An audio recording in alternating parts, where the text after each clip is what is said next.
Pinaghahanda ng Department of Agriculture, CDA, ang mga mangingisda sa epekto ng Bagyong Tino sa sektor ng pangisdaa, lalo na ang dulot nitong mga serye ng pagbaha. Sa abisong inilabas ng DA Disaster Risk Reduction Management Operations Center, pinapayuhan nito ang mga mangingisda na agahang dalhin ang mga bangkang pangisda sa at iba pang gamit pangisda sa mataas at ligtas na lugar. Pinapayuhan din ng ahensya ang fisherfolks na planuhin o ipagpaliban ang paglalakbay sa karagatan. Ito ay dahil na rin sa banta ng storm surge o matataas na daluyong na tiyak na makakaapekto sa paglalakbay at pangingisda. Sa mga mayroong palaisdaan, ipinayo ng DA ang early harvest o maagang pag-harvest sa mga alagang isda, alimango, at ibi pang aquatic products dahil sa banta ng biglaang pagbaha. Ipinahahanda rin ng ahensya ang post-harvest facilities na maaaring magamit, kasunod ng early or forced harvest. We have to remind people that we have now moved from the political arena to the legal one. And the legal arena has very strictly defined procedures. I get messages all day, every day. Ikulong mo na yan.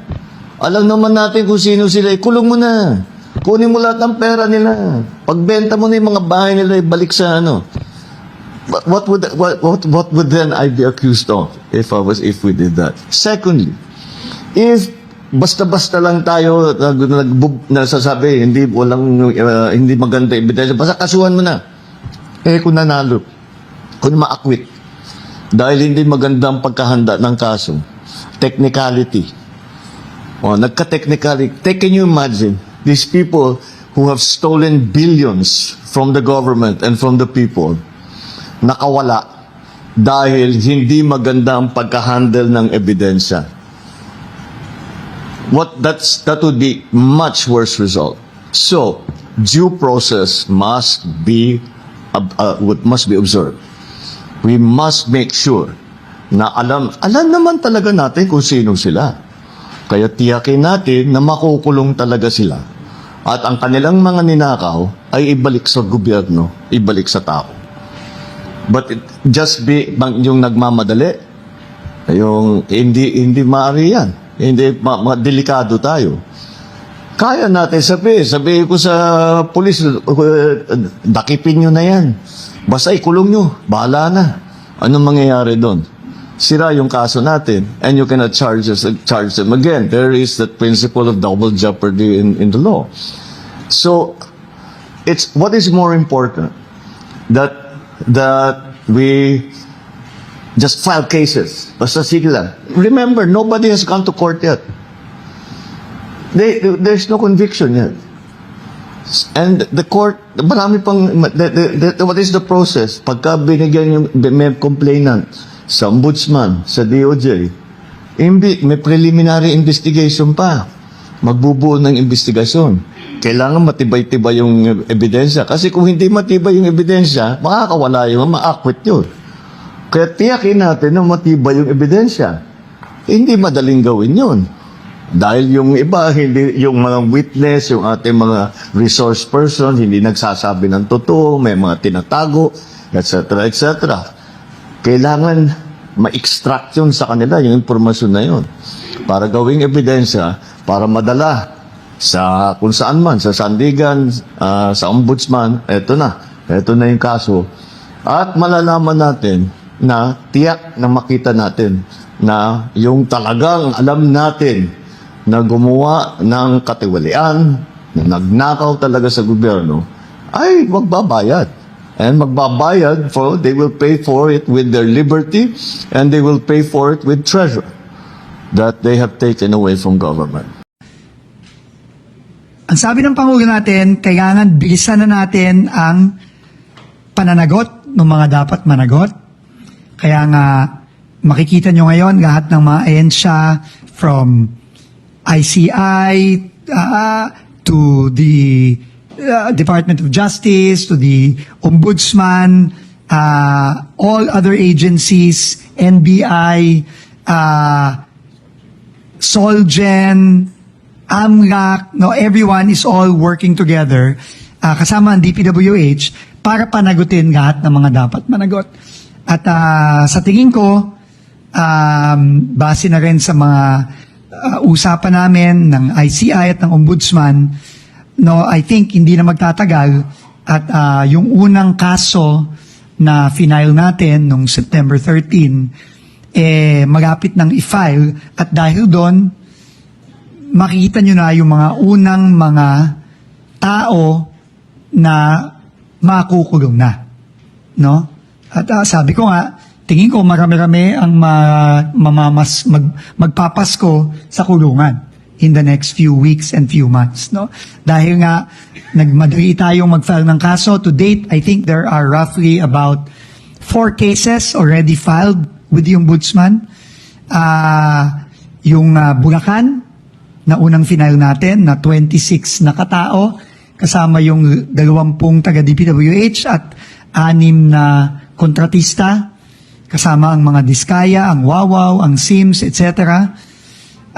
Yung kaso sa Mindoro, no, involving former Congressman Zaldico at yung kanyang kumpanyang SunWest Corporation, kasama din ang ibang kumpanya ng Diskaya at may kasama ding mga bagong DPWH personnel. Yung kaso sa La Union involving Silver Wolves Corporation na sinasabi nga na ni Mayor Benji Magalong at sinabi na rin ng ating ombudsman na may links kay Congressman Eric Yap, no? At iba pang mga opisyal ng DPWH, ibang opisyal na naman yon. Tinawag po ni Representative Pulong Duterte si AFP Chief of Staff General Romeo Bronner Jr. na trigger happy dahil sa statement niya tungkol sa Typhoon missile system capability. He questioned the loyalty of the AFP chief, asking him if he's for the Philippines or for the CIA since the Typhoon missile is from the US. And though nag-clarify na po si General Bronner and the AFP that the statement was a technical fact, ano po ang masasabi ng Malacanang tungkol po? Well, unang-una, noong pa sinabi ng Pangulo, what can we expect from the Dutertes? They are pro-China. Binagit niya na po yan. At ano pa rin po ba ang masasabi natin sa mga statement ng congressman? Lalo-lalo at sinabi rin ni Commodore Tariela na itong mga naratibo na to ay pro-China.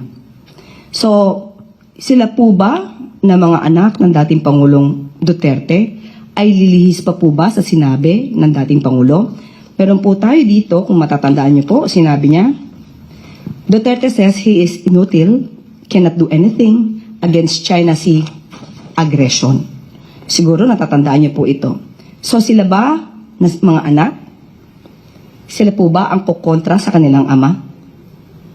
So unang-una po, huwag niya pong i-undermine yung balak ng Pangulo na palakasin ang puwersa ng armed forces at matuloy ang AFP modernization. Lahat ng ito ay hindi pang sarili, hindi para sa anumang bansa, kundi para sa sarili nating bansa. Kailangan nating lumakas ang puwersa natin hindi para makapaggyera katulad ng sinasabi nila na pinapanakot nila sa ating mga kababayan na itong ginagawa ay parang naghahakayat o naghihikayat ng gyera. Hindi po yun ang nais ng Pangulo. Kailangan lang pong lumakas din ang ating puwersa at hindi tayo magaya sa nakarang administrasyon na inutil, na ituturing pagdating sa China aggression. Sana madinig din natin sa kanila. Pagka mayroong nadidisgrasya o nasasangkot sa pagwawater color ng bansang China, sana ay maingay din sila. Madinig din natin kung ano ang kanilang mga saloobin sa mga nangyayari sa ating mga mangingisda at sa mga nararamdaman at sinasapit ng ating mga miyembro sa Philippine Coast Guard.